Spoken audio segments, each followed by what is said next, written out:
Let's look at some of the economic consequences of all this now and catch up with the Australian industry groups. Innes Willox, thanks for joining us, Innes. Former diplomat yourself, just to start off on this, given what we're hearing from Xi Jinping at Davos, or in that speech to Davos, saying the right things about how international order should operate, does that give us any hope that they might get a bit more, they might return to sort of a fair approach to trade and stop sanctioning Australia in these trade deals?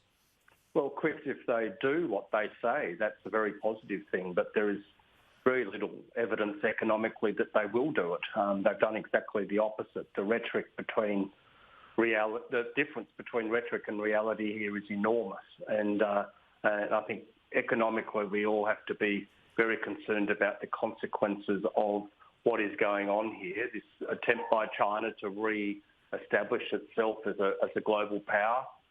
Its using of Australia as a sort of a battering ram to take its message to the rest of the world. If you fall out of favour with us, these are the consequences you face. We are going to go through some very, very difficult waters, choppy waters economically and in terms of national security. So this is why business is starting to look globally at markets and supply sources alternate to China, because business is hoping for the best, but starting to fear that China will turn into an unreliable economic partner. Nobody wants that, but that's the fear that we all have at the moment.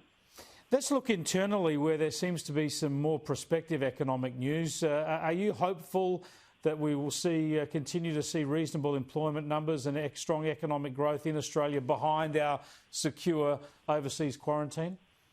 Well, we are hopeful that we will do better than we thought. And at one point we thought unemployment would get to 10%, then we thought 8%.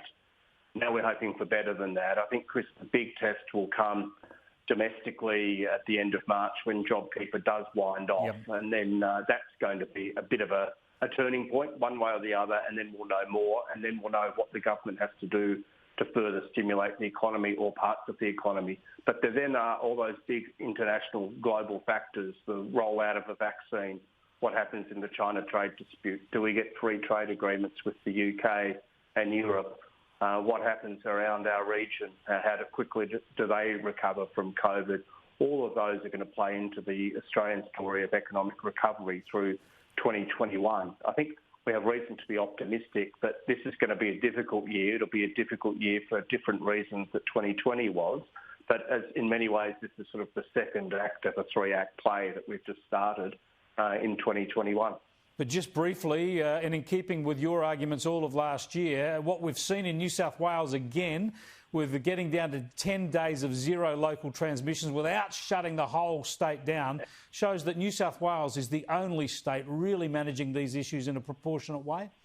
Well, absolutely, Chris, and that's what we've argued right from the start. These have to be handled in a proportionate, localised, targeted way. That's the New South Wales strategy. I mean, if Gladys Berejiklian was the Premier of some of her other states, she would have shut them down on the back of what they had. And we just cannot afford that economically or in terms of broader health. So they've got to follow her in the other states. Again, New South Wales leads the way. That's all we can say. We hope other states pick up those messages. Don't panic and don't overreact.